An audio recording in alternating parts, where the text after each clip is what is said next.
Oke. Jum'ah mubarakah. Biasanya kalau orang Muslim bilangnya Gum'ah mubarakah ya jamaah. Oke.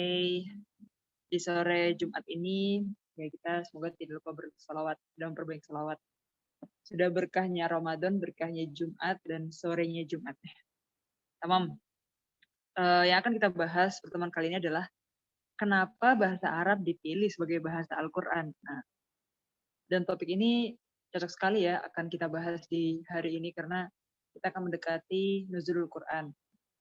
Dan Ramadan dikenal dengan bulannya Al-Quran, dan Al-Quran berbahasa Arab. Jadi sekarang kita akan bertanya-tanya, Al-Quran berbahasa Arab. Nah, kenapa ya? Kenapa harus bahasa Arab dari jutaan atau triliunan atau banyak bahasa dunia ini? Kenapa bahasa Arab yang dipilih gitu? Oke, sebelumnya sebenarnya saya pengen dengar sih dari beberapa dari kalian, atau mungkin ada yang mau mengungkapkan gitu. Apa sih yang paling kalian tahu? Apa yang paling ingin kalian tanyakan atau paling kalian tahu, kalian kepo gitu tentang bahasa Arab? Kalian sebenarnya udah mengenal belum sih tentang bahasa Arab? Atau seberapa kenal sih dengan bahasa Arab? Baru dengar nama atau bahkan sudah mempelajari, atau mungkin dari kalian ada yang emang fak di bahasa Arab gitu? Ya, mungkin yang udah belajar bahasa Arab di level apapun, ya, entah mubtadi, mutawassit atau muntahi, pasti kalian tahu beberapa karakter dari bahasa Arab. Sebenarnya kalau kita mengenal keistimewaan bahasa Arab itu atau dari karakteristiknya bahasa Arab, kita langsung tahu bahasa Arab ini emang cocok banget buat dipilih jadi bahasa Al-Quran. Nah, itu yang akan kita bahas ya. Mungkin di awal mula kita berpikir tuh bisa aja berpikir seperti ini, atau mungkin kalian juga pernah dengar orang yang berpikiran seperti ini. Apakah diturunkannya wahyu ilahi ini ke dalam bahasa Arab karena turunnya di negeri Arab? Jadi sekiranya turunnya di Persia, maka Al-Quran berbahasa Persia, atau jika diturunkan di Eropa, maka hal yang sama, Al-Quran berbahasa Eropa. Apakah hanya karena turunnya aja? Gitu. Mungkin ada yang pernah berpikir atau berpendapat seperti ini, atau mendengar pendapat seperti, oh emang turunnya Al-Quran bahasa Arab karena emang turunnya di Arab, kan gitu. Kalau turun di Indo jadi bahasa Melayu dong, gitu misalkan. Nah, sebenarnya bukan hanya karena faktor tempat ya. Tapi emang bahasa Arab itu punya keistimewaan yang gak ada duanya. Nah, makanya yang akan kita bahas adalah keistimewaan bahasa Arab. Sebenarnya kalau kalian ingin lebih dalam membahas keistimewaan, atau kalau bahasa Arabnya khoso isul lughah Arabiyah, itu dipelajari di materi yang disebut dengan fiqhul lughah. Nah, ada beberapa ulama yang mengarang tentang ini, fiqhul lughah karya Ibnu Faris contohnya gitu ya. Itu kalau memang kalian fak atau mau ngambil jurusan bahasa Arab, ini ada dipelajari di fiqhul lughah. Jadi kalau kita mendalami bahasa Arab, semakin dalam tuh kayak menyelam di lautan. Dan menyelam itu kan butuh alat ya. Tapi menyelam itu semakin dalam semakin indah gitu. Nah, bahasa Arab kayak gitu. Pokoknya semakin dalam semakin indah. Pertama, karakteristik bahasa Arab itu, atau dari segi keistimewaan bahasa Arab, dia mempunyai 3 huruf dasar atau 3 akar kata. 3 huruf ya. Bukan 3 akar kata deh. Kata yang punya 3 akar yang berupa 3 huruf. 3 huruf jadi akarnya gitu ya. Jadi biasanya disebut fa'ain lam, fa'ala gitu ya. Ini suatu keistimewaan bahasa Arab, dan dari fa'ala itu punya banyak turunan kata yang bisa kita pelajari di sorof. Kayak dari dasar 3 huruf ini melahirkan berbagai bentuk turunan. Jadi ini suatu yang hebat ya. Berarti di situ orang Arab bisa dong mengolah atau memutar kata gitu ya. Dari 3 huruf aja bisa jadi berbagai turunan kata gitu. Bisa diolah. Misalkan dari kataba jadi maktab, jadi kitab, jadi al-katib, dan lain sebagainya. Nah, kalau misalkan kalian ada yang bertanya, tapi ada kok bahasa Arab yang Anda tahu, tapi akarnya nggak 3. Misalkan contohnya bahasa Arabnya peci. Peci kan bahasa Arabnya kolan suwah. Kan banyak tuh, kof, kolan suwah gitu ya. Kof, la, nun, sin, waw. Itu nggak 3, banyak banget. Nah, karena kita tahu nih bahasa Arab karakternya itu akarnya punya 3 huruf, berarti kalau yang nggak 3 huruf itu biasanya udah diarabisasikan atau udah ditakribkan. Karena memang kolan suwah itu ciri berpakaiannya orang Persia. Nah, kemudian sudah dibahasa Arabkan kolan suwah artinya peci. Orang Arab tuh sebenarnya nggak pakai peci kan, orang Arab pakainya apa? Imamah, penutup kepala gitu. Yang pakai kolan suwah kayak yang digambar ini sebenarnya orang-orang Persia. Jadi memang kolan suwah itu tidak punya 3 huruf gitu kan.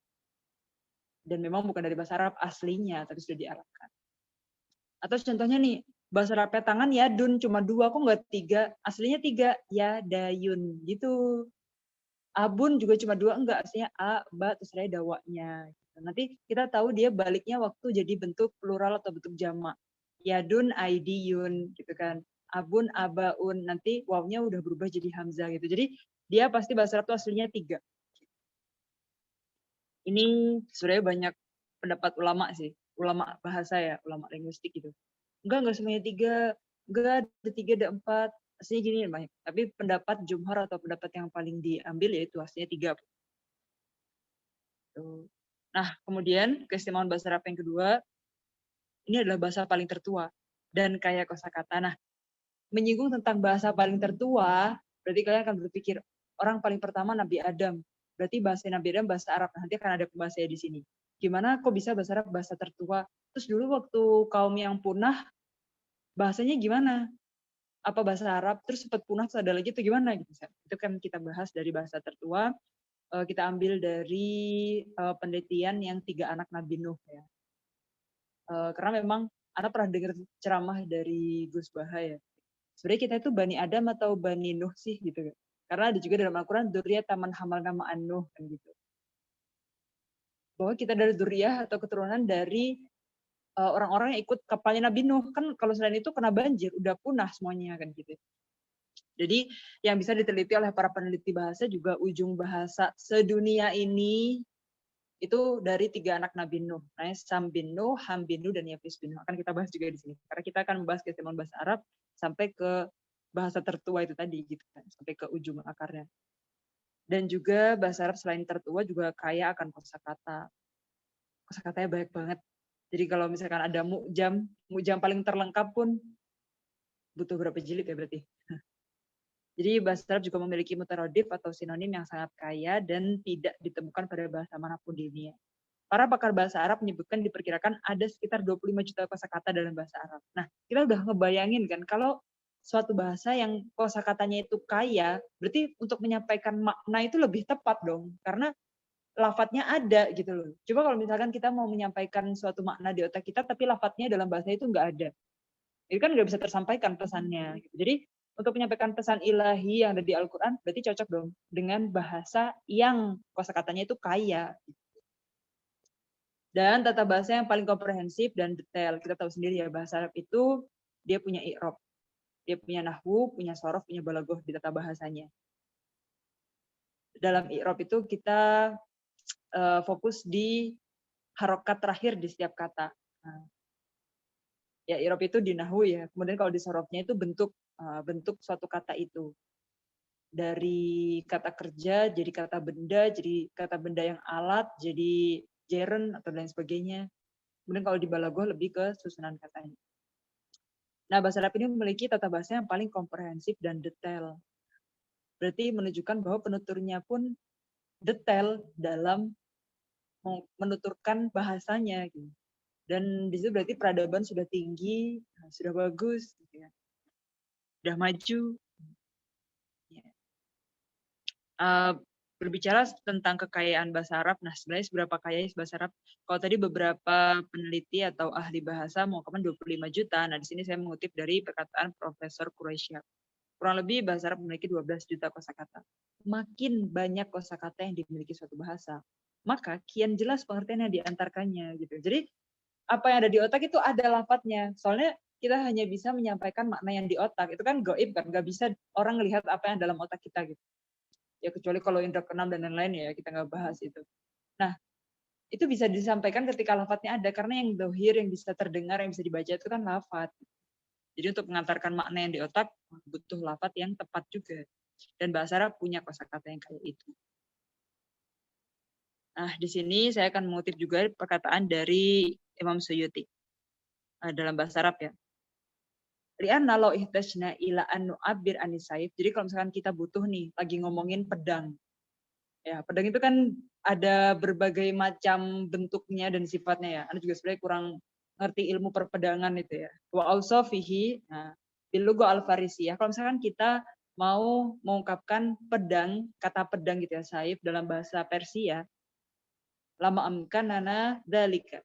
Kita nggak mungkin itu illa bismin wahid. Kita cuma bisa mengantarkan makna pedang itu dengan satu kata aja. Kayak bahasa Indonesia juga pedang gitu aja kan. Di bahasa Persia juga gitu. Wa nahnu nadhkuru lisayfi bil arabiyyah sifat katsirah. Tapi bahasa Arab itu punya kosakata yang kaya banget dalam hal perpedangan gitu. Wakadali kal asad faros, apalagi singa ya. Jadi kalau misalkan di bahasa kita ya udah singa aja asad itu. Di bahasa Inggris juga lion aja gitu satu kata. Tapi dalam bahasa Arab banyak. Nanti akan Ana tunjukkan di slide selanjutnya. Wa ghairihima minal asya bil musammayat al musammayat bil asma al mutaradifah. Fa aina hada min daka. Jadi gimana perbandingan antara beberapa bahasa ini dengan bahasa Arab tadi? Wa aina sairul lugat minas sa'ah ma lil lughah al Arab. Jadi mereka hanya berapa persen dong dari kosakatanya bahasa Arab. Sekaya itu gitu loh bahasa Arab. Hada mala khofa abihi aladi. Ya, coba kita lihat. Ini ya, asad ya, singa. Kam ya blogu asmaul asad fil Arabiyyah. Jadi seberapa banyak sih? Sudah ini banyak banget sampai nggak cukup ya slide-nya.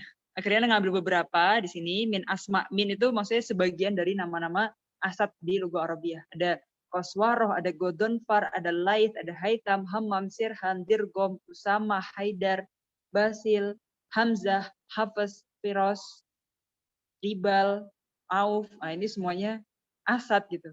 Di bahasa kita juga singa gitu aja kan. Nah, ini sebagian aja ya, yang lainnya lebih banyak lagi di bahasa Arab. Atau pedang. Nah, pedang juga Asma'ul Saif Indal Arab. Nah ini.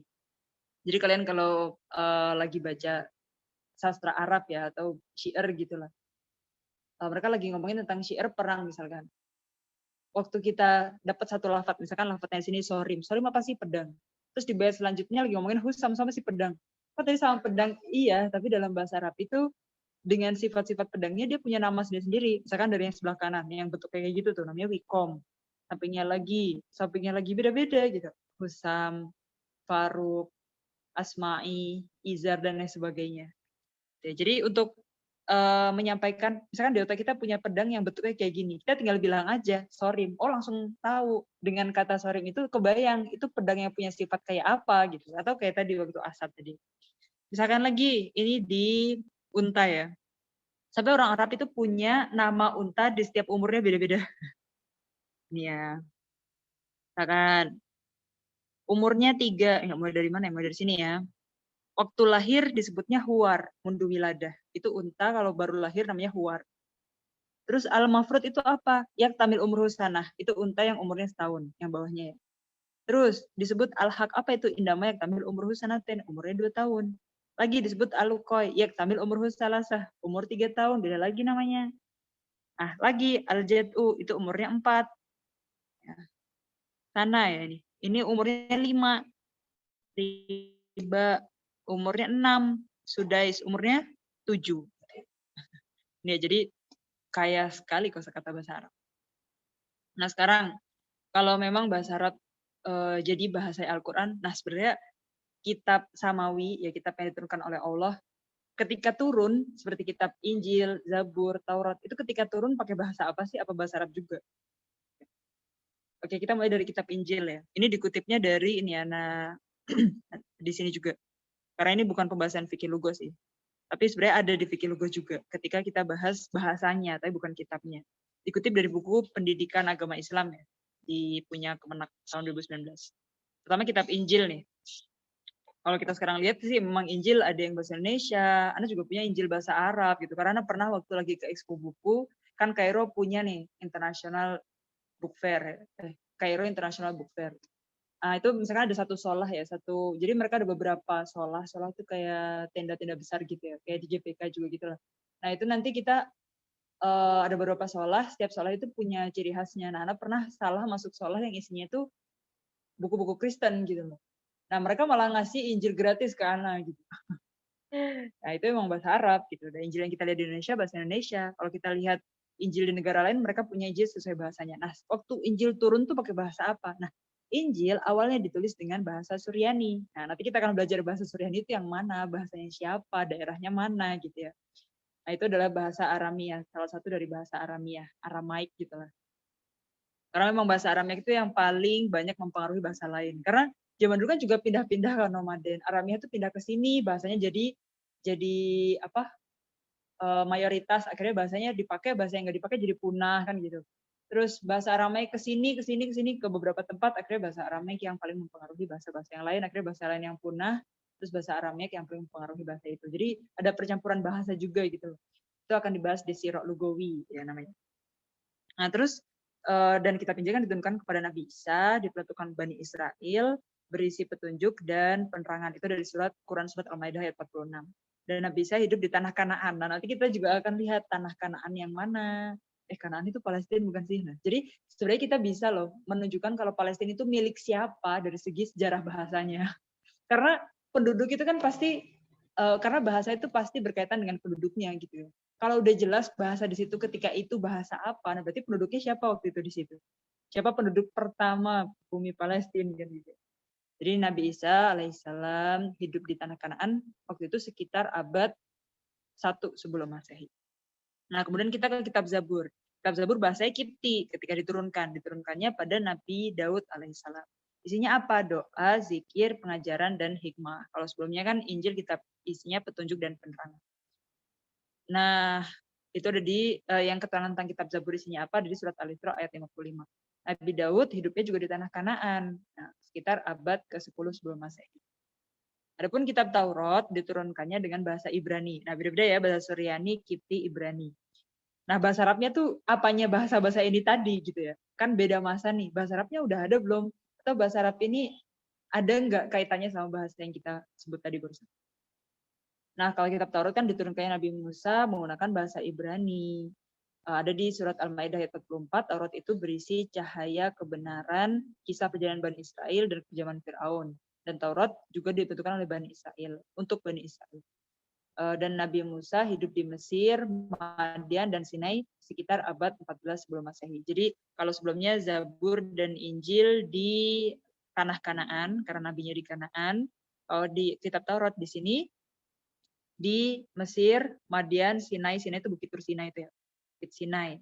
Ada di perbatasan Mesir mau ke Palestina situ. Sekitar abad 14 sebelum Masehi. Jadi biasanya kalau di Indo kan kita mau hiking banyak ya gunungnya, Gunung Semeru, gunung ini dan kalau di Mesir hikingnya kemana? Bukit Sinai itu. Nah ini dia, ini rumpun bahasa ya. Jadi karena kita tadi bahasnya bahasa Suryani, Ibrani, Kipti gitu, itu sebenarnya sebelah mana bahasa ini. Tapi kalau di sini kita kan lagi bahas Lugos Samiyah. Nah, ini sebenarnya enak sini dulu sih. Nah ini. Lugos Samiyah itu adalah, jadi nanti kita harus tahu dari Lugos Samiyah dulu, terus ke bawah-bawah nanti baru ketemu yang Lugos Suryani, Ibrani, dan Kipti tadi. Nah, jadi ini ceritanya silsilah Nabi Nuh nih. Nabi Nuh ada 3 anak, Ham, Sam, dan Yafit. Ya, di sini Ham, Sem, Japet gitu. Yafit gitu kalau di bahasa Arabnya. Nah, Ham di sini nanti punya keturunan ada di Kanaan, Nimrod, Amoret, Jebuset, Hivit, Girgaset gitu pokoknya. Oke, jadi ada di sekitar Babilonia, tersebarnya keturunan dan bahasanya itu ya sekitar Babilonia, Mesir, North Afrika, Syria, Yordan. Nah, kalau Sam ke bawah, nanti kita sampai bisa kok. Ini bahasa Indonesia tuh rumpunnya dari mana berarti yang anak Nabi Nuh yang Ham, Sam atau Yafis gitu. Nah, kalau yang Sam di sini dari Terah and his descendants, jadi keturunannya Terah sampai ke Jesus Christ. Dan di sini Sam ya, jadi Samiyah, Semitic people. Nah, di sini orang-orang Arab dan orang-orang Jews, orang-orang. Nah, kalau Yafis itu tersebarnya the world system role in ancient time. Ini ada di Times, ada di Europe, Rusia, Iran, Irak. Itu keturunan Yafis. Kalau peta persebarannya seperti ini ya. Jadi Yafis itu yang pink yang atas, Sem itu yang kuning. Nah, nanti kan Jews sama Arab di sini masuk di rumpun bahasanya Lugos Samiyah, anak-anaknya Sam bin Nuh. Nah, nanti orang Indonesia Melayu itu dia dari Hindu kan, dari Hindi, maksudnya dari Hindi, dan Hindi itu juga bahasanya nanti rumpunnya turun-turunannya dari Sam bin Nuh ini tadi. Jadi kita masih kayak cicit-cicitannya bahasa Samiyah. Kemudian yang Ham yang hijau ini ya, jadi sekitaran Afrika. Tapi Kanaan dan lainnya juga masih masuk anak-anaknya Sam. Nah, kemudian Oh ya, seperti ini ya tadi. Ham, Sam, dan juga Japhet. Nah ini, kita fokus di Lugos Samiyah ya. Di Lugos Samiyah itu nanti dibagi jadi 3 daerah. Ini karena daerah ya, jadi karena keturunannya si A ke daerah ini, ke daerah ini kan gitu. Ya kita kan bahasanya suku atau bahasa juga ke daerah-daerah kan. Makanya di sini Syarqiyah sebelah timur yaitu ada Akadiyah. Kemudian Shimaliyah, Al-Arabiyah, Shimal di sini utara ya. Kemudian Janub Gorbi. Syarqun Janub Gorbi, Janubun Janub Syarqi, Gorbun sama Syarqi, Janubun Janub. Ini Syarqun Janub Syarqi, Janubun Janub Gorbi. Berarti timur, tenggara, selatan, barat daya. Itu barat daya ya. Jadi ini timur, utara, sama barat daya. Nah, dari yang Syarqi, yang timur, itu ada orang-orang Akadiyah. Yang penduduknya itu ada di Babilonia dan Asyuria. Itu udah peradaban lama sekali ya, Babilonia dan Asyuria. Nah, kemudian kalau yang Shimal, bagian utaranya ada Kanaan. Nah, karena ini yang di tanah Palestina ya. Itu dan dari Kanaan sendiri ada yang Shimal, ada yang Janub, ya, ada yang selatan, ada yang utara. Nah, Shimal itu adalah orang-orang Ugrotiyah. Kalau orang-orang Janub itu ada Ibrani, ada Tal Amranah, ada Moabiyah, ada Finikia gitu. Itu nanti mereka tuh alfabetnya mirip-mirip kayak kotak-kotak gitu. Cuman lupa masukin ke sini ya. Nah, kemudian Finikia itu nanti itu yang Kanaan ya. Nah, selain Kanaan juga ada yang di Shimal itu Aramiyah. Nah, ini yang Aramiyah tadi, yang Aramaik gitu. Oke, di sini ya. Nah, di sini nanti yang di Aramiyah yang paling terakhir nanti kita ketemu bahasa Suryaniyah. Jadi nanti semua bahasa itu punah, sekarang udah nggak ditemukan penuturnya, tapi bahasa Suryani masih ada. Contoh dari bahasa Suryani itu, Ana pernah nanya ke guru Ana, bahasa Suryani katanya nggak punah, tapi bahasa Suryani yang mana gitu. Nah, itu ada di, misalkan waktu itu Ana lagi dicontohkannya di doa. Doa itu ada yang, ya Allah, Allahumma tuh Yaret. Nah, Yaret itu termasuk bahasa Suryani. Yaret, gitu. Itu bahasa Suryani. Yang masih bertahan. Yang lainnya udah nggak ada penuturnya, udah punah. Nah, yang Janub Gorbi nanti yang kita ketemu ada bahasa Arab sama bahasa Habasyiyah. Nah, yang bahasa Arab di sini ada Shimal Fusha dan Janub. Ada Sabaiyah dan ini ya Lugos Samiyah, bahasa Smith. Nah, turunannya bangsa Smith. Nah, di sini kalau persebaran dari daerahnya, ini contoh tulisan bahasa Smith ya. Jadi pernah waktu jalan-jalan ke maktabah ya, ke beberapa toko buku dekat rumah di sana waktu di Mesir. Di beberapa buku yang khusus di bahasa Arab tentang linguistik gitu lah. Karena nemu kan juga ada beberapa jurusan atau fakultas bahasa Samiyah gitu di Eropa juga ada. Soalnya pernah hadir di semacam seminar gitu, dan seminarnya itu didatangi oleh narasumbernya itu profesor yang ngambil jurusan Lugos Samiyah dan kuliahnya di Eropa. Oh ya, tadi waktu orang bilang ada jalan-jalan ke maktabah, habis itu ada mu'jam, komus atau dictionary gitu ya. Lugos Samiyah, kemudian anak buka-buka, kan tebel banget ya itu. Memang dia kayak gini bentuknya. Itu lagi anak buka dari kata apa? Paradise gitu, Firdaus. Nah, itu kotak-kotaknya kayak gini nanti. Kemudian anak bilang, ya, Ummul Lughal Arabiyah. Anak bilang ini tuh adalah induknya bahasa Arab. Terus penjaga maktabahnya bilang, yang punya maktabah itulah Ukhtul Lughal Arabiyah. Ini adalah saudara kandungnya bahasa Arab. Jadi bahasa Arab tetap yang utama, jangan umnya gitu. Lughal Arabiyah tetap yang jadi Jadi karena di istilah gitu salah ngomong.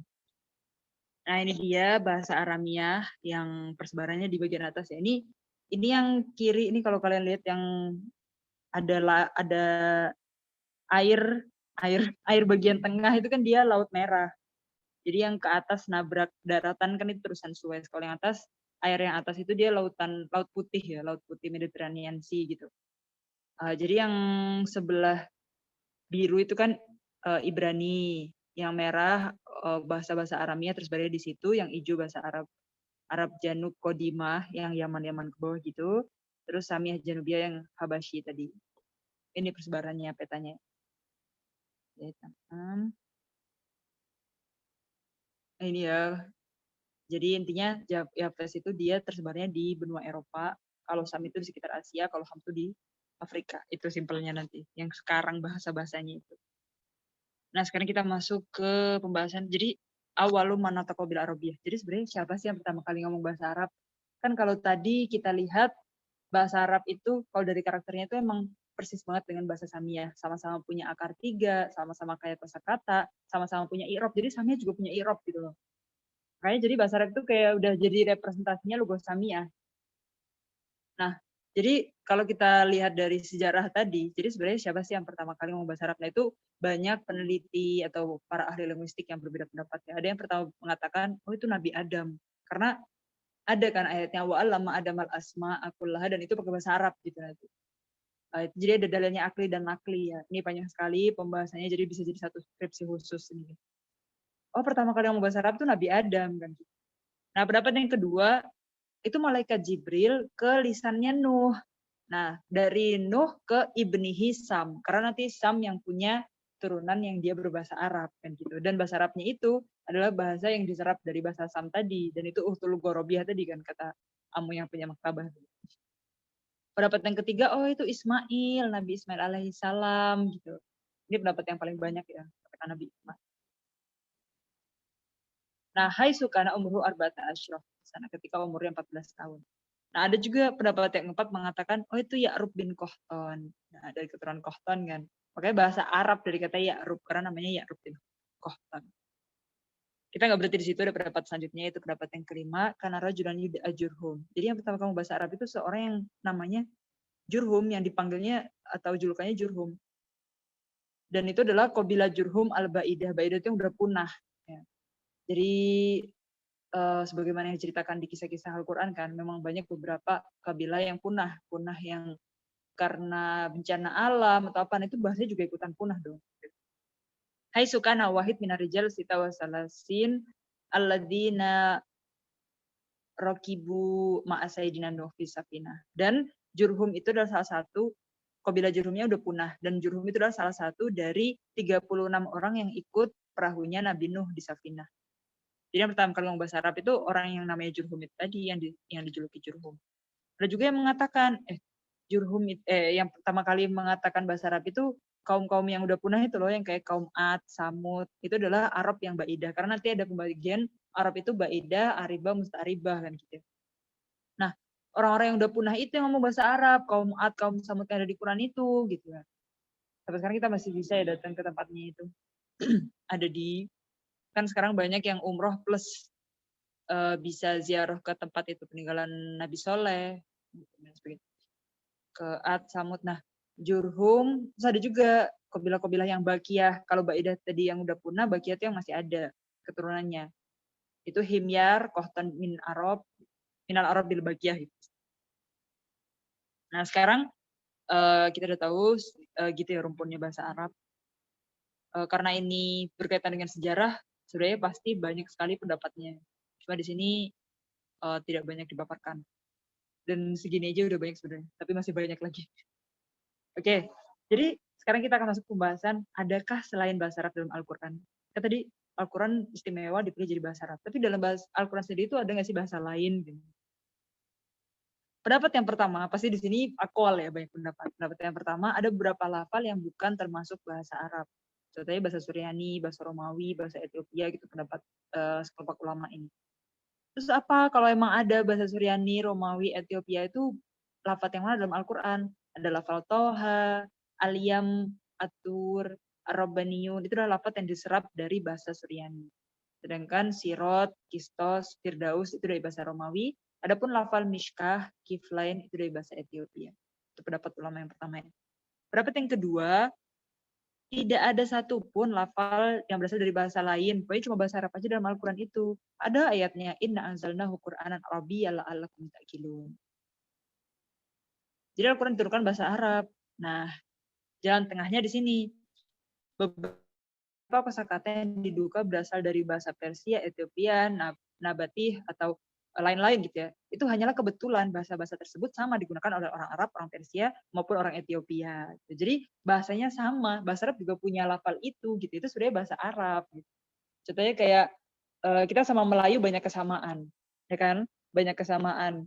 Ya itu bisa aja memang kebetulan kita berdekatan jiran gitu kan, jiron gitu, ketetanggaan gitu berdekatan, ya bisa aja ada kesamaan gitu. Jadi itu suatu kebetulan yang bahasanya sama. Nah, meskipun di dalam Al-Quran terdapat lafal, kalau memang iya dalam Al-Quran ada bahasa asing, kayak tadi dari bahasa. Jadi kalau jalan tengahnya yang pertama itu kebetulan bahasa, ya. Dan keduanya gini, meskipun dalam Al-Quran terdapat lafal bahasa asing, sejatinya lafal-lafal ini secara bentuk katanya sudah setara dengan bahasa Arab. Nah, jadi bahasa Arab tadi kan dia punya sorof, punya nahwu, jadi punya misalkan perubahan bentuk dari mufrad ke jamak atau dari singular ke pluralnya gitu. Nah, jadilah ia bahasa Arab, jadi sudah diarabisasikan atau ditakrifkan dengan segala karakteristiknya. Dengan demikian tidak ada lafal dalam Al-Quran yang tidak berbahasa Arab. Jadi ada jalan tengahnya ini, dua ini. Mau mengatakan bahwa itu kebetulan bahasa, memang di bahasa mereka ada, di bahasa kita ada, atau ini pendapat Ibnu Faris ya, yang ini yang meskipun dalam Al-Quran itu ada gitu ya bahasa asing, tapi sudah jadi karakter. Kayak contohnya nih waktu peci ya, peci itu kan kolan suah gitu. Dia walaupun dari Persia tapi udah punya bentuk jamak dalam bahasa Arab. Kalau dijamakkan jadi jamak yang sigohnya sigoh muntahal jumu kayak makatib gitu. Jadi kolanis gitu. Seperti itu. Oke, di sini kita sudah sampai ke penutup ya. Oke, jadi seperti ini. Segala sesuatu yang berkaitan dengan Al-Quran pasti akan melahirkan kemuliaan. Yang berkaitan dengan Al-Quran melahirkan kemuliaan. Nah, itu ya. Sekarang gini, bulan Ramadan itu jadi bulan yang paling mulia, ya kan? Karena bulan Ramadan itu adalah bulan diturunkannya Al-Quran. Nah, sekarang Lailatul Qadar itu malam kemuliaan, malam yang paling mulia. Karena pada malam itu Al-Quran diturunkan. Jadi bulannya udah mulia karena bulan turunnya Al-Quran, malam ketika diturunkannya Al-Quran, Lailatul Qadar itu juga malam yang paling mulia, malam 1000 bulan. Nah, sekarang malaikat Jibril. Jadi semua yang berkaitan dengan Al-Quran melahirkan kemuliaan ya. Malaikat Jibril, malaikat yang tugasnya apa? Membawa dan menyampaikan wahyu Al-Quran. Jadi malaikat yang paling mulia. Ya kan? Kemudian Nabi Muhammad SAW juga jadi Khotamul Anbiya, Asyraful Mursalin, ya kan? Sallallahu Alaihi Wasallam jadi Nabi termulia berkat Al-Quran. Karena Al-Quran diturunkan kepada Nabi Muhammad. Kota suci Mekah dan Madinah jadi tempat yang paling mulia. Juga berkat Al-Quran diturunkan kedua tempat itu. Nah sekarang bahasa Arab jadi bahasa yang paling mulia karena dia jadi bahasanya Al-Quran. Oke, tamam. Ya, jadi sebenarnya yang kita bahas hari ini kan kenapa bahasa Arab dipilih jadi bahasa Al-Quran. Makanya kita masuknya ke seberapa istimewa bahasa Arab dan gimana bahasa Arab itu ada. Ya. Mulai dari rumpunnya Lugoh Samiyah atau anaknya keturunan Nabi Nuh, yaitu Sam bin Nuh. Sam bin Nuh, Bangsa Smith. Oke, cukup.